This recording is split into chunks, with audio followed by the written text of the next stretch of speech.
श्रीराम समर्थ श्रीराम. भाग 128.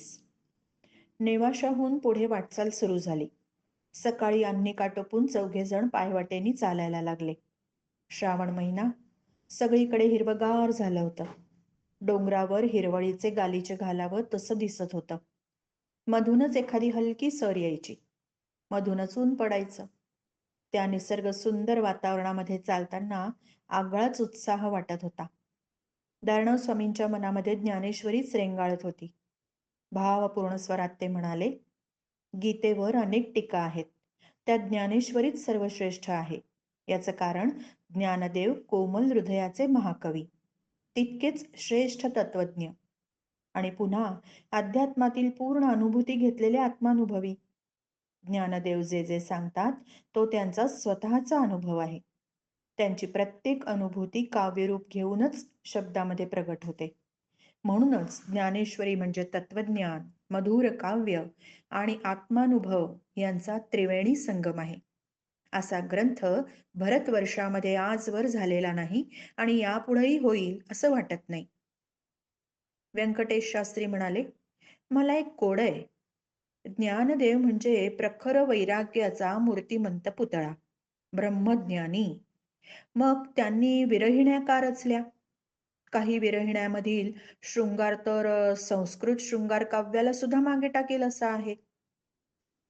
दारणव स्वामी म्हणाले, ज्ञानदेवांच्या हृदयातील ईश्वराची ओढ इतकी उत्कट आहे की ती व्यक्त करायला शृंगाराच्या आणि प्रेमाच्या प्रतिमाच वापराव्या लागल्या. त्यांच्यासारखा महाकवी ती उत्कटता याच प्रतिमांनी व्यक्त करणार ना. पण सर्वच संत कवींनी शृंगारिक विरहिण्या आणि गवळणी रचल्या आणि साधकही त्या समरसतेने गात असतात. मग संतांनी का बरं रचल्या अशा शृंगारिक विरहिण्या आणि गवळणी? बहुतेक संत कवींनी त्या साधकांसाठी रचलेल्या आहेत. साधना मार्गावरील मोठा अडथळा म्हणजे काम वासना. विवेकाने वासनेला आवर घालणं फार कठीण. पण ती भावना ईश्वराकडे वळवली म्हणजे तिचा पूर्ण निराश होतो. म्हणून तर गवळणी विरहिण्या गायच्या. गवळण समरसतेनं गायला लागलं की वासनेचं भक्ती भावनेत रूपांतर होतं. परिसाच्या स्पर्शाने लोखंडाचं सोन्यात रूपांतर होतं, अगदी तसं. गोपींचा तोच अनुभव आहे. रासलीलेचं हेच तर रहस्य आहे. रासलीलेचे अध्याय वाचले की कामरोगाची निवृत्ती होते असं भागवतात शुकाचार्य सांगतात. असंख्य साधकांनी तसा अनुभव घेतलेला आहे. गवळणीमधला शृंगार जो आहे तो फसवा आहे, विरक्तीकडे नेणार आहे, मनाचं उन्नयन करणार आहे. ज्ञानदेवांच्या विरहिण्या म्हणजे तर मराठी भाषेचं अमोल लेणं. इतक्या काव्यात्मक भावपूर्ण विरहिण्या ज्ञानदेवांनीच रचाव्यात. अनेक साधू समाधी घेऊन ऐहिक जीवन संपवतात. ज्ञानदेवांनी संजीवन समाधी घेतली. स्वामी, संजीवन समाधी म्हणजे? ज्ञानदेवांनी समाधी घेतली म्हणजे त्यांनी देह सोडला असं नाही. ते तिथं नाहीत असंही नाही. ते तिथे आहेतच. दृष्टांत झाल्यावर एकनाथ महाराज समाधीस्थानी आत उतरले होते आणि ज्ञानदेवांच्या गळ्याला लागलेली अजान वृक्षाची मुळी त्यांनी काढली होती. तेव्हापासून आळंदीमधील पुजारी घराण्यामधील सत्पुरुष दर एकादशीला समाधीस्थानी जातात आणि तिथे जाऊन झाडलोट करतात.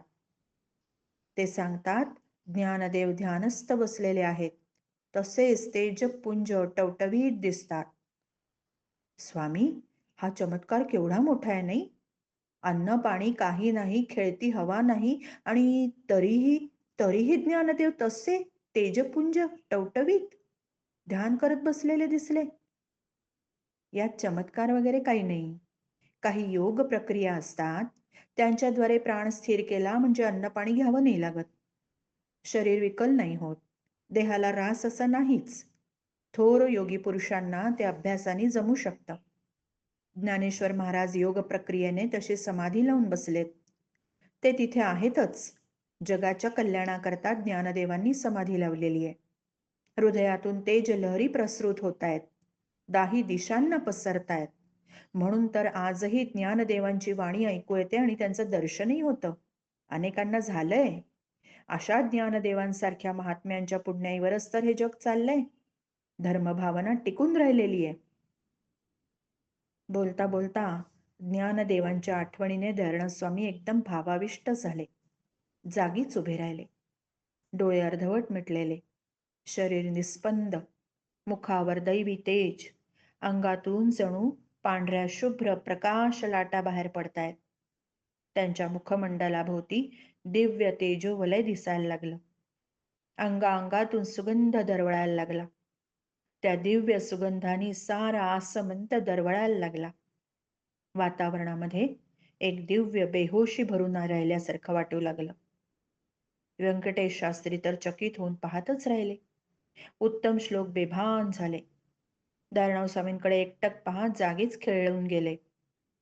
अतीव आनंद, अतीव भक्ती भावना, कौस्तुभ गहिवरून गेले.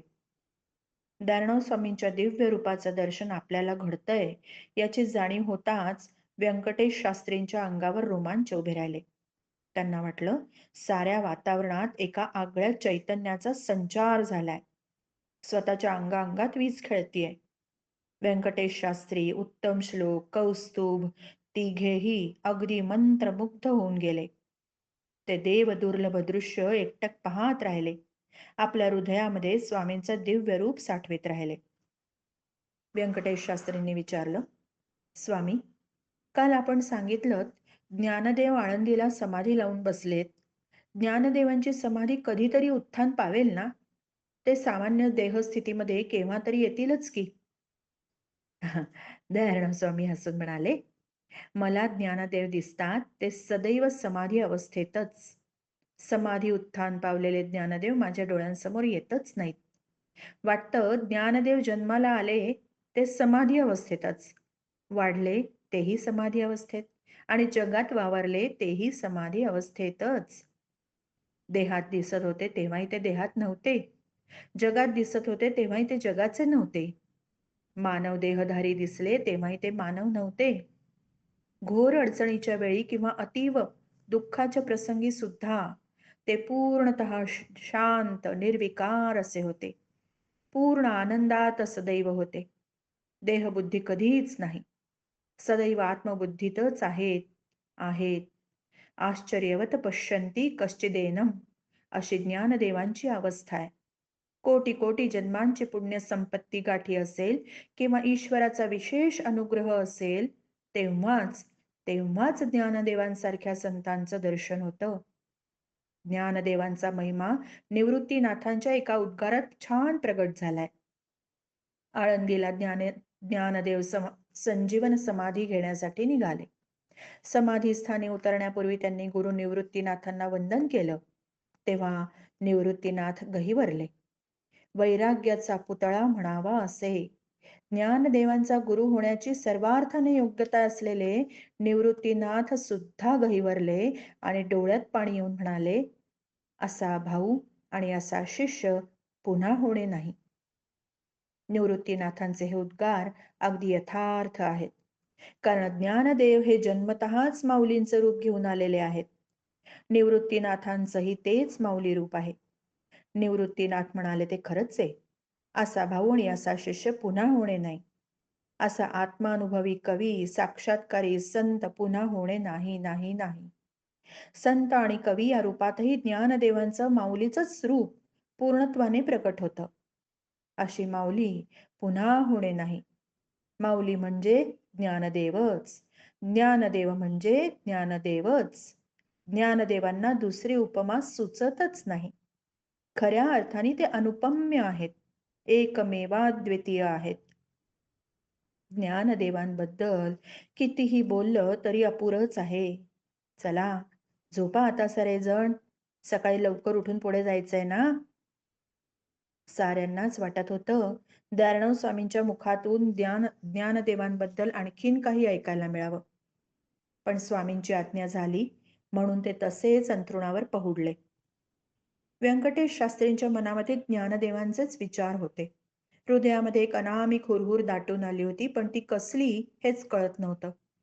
केव्हा तरी झोप लागली आणि ध्यानीमनी नसलेली काही वेगळीच दृश्य स्वप्नामध्ये दिसायला लागली. पहिल्या दृश्यात दिसलं, व्यंकटेश शास्त्री जंगलात काही नाथपंथी बैराग्यांबरोबर चाललेत. घनदाट जंगल, पानांची सळसळ, वाऱ्याचा आवाज, पक्ष्यांची किलबिल, निर्मनुष्य प्रदेश, बैराग्यांच्या चिमट्यांचा आणि चालताना होणाऱ्या खडावांचा आवाज. दुसरं दृश्य पाहिलं, व्यंकटेश शास्त्री डोंगरावरच्या उंच देवळात देवासमोर हात जोडून उभे आहेत. मन शुद्ध भक्तिभावाने भरून आलंय. आणखी एक दृश्य दिसलं, एका झाडाखाली ते तप करायला बसलेत. जगाचं भान नाही, देहाचं भान नाही, अशी काहीशी अवस्था प्राप्त झालीये. शेवटी दिसलं, ते स्वतः आळंदीला ज्ञानेश्वरांच्या झोपडीमध्ये बसलेले आहेत. समोर ज्ञानदेव विठ्ठल रखुमाईची पूजा करतायत. निवृत्तीनाथ एका कोपऱ्यात ध्यानस्थ बसलेत. सोपानदेव पूजेसाठी फुलांचा हार गुंफतायत. मुक्ताबाई चुलीवर दूध तापवतायत. पूजा करता करता ज्ञानदेवांनी व्यंकटेश शास्त्रींकडे एक कृपा कटाक्ष टाकला आणि ते प्रसन्नपणे हसले. व्यंकटेश शास्त्रींना वेडावल्यासारखं झालं. हृदय भरून आलं, डोळ्यात पाणी दाटून आलं, अंगावर रोमांच उभे राहिले. मन निवलं. वाटलं, ज्ञानदेव खरोखरीच कैवल्याचा पुतळा आहेत. परमशांतीचं परिपूर्ण रूप आहेत. त्या अनुपम्य रूपाचं दर्शन घेतलं तरी डोळ्यांची धणी पुरत नाही. ते एकटक ज्ञानदेवांकडेच पाहत राहिले.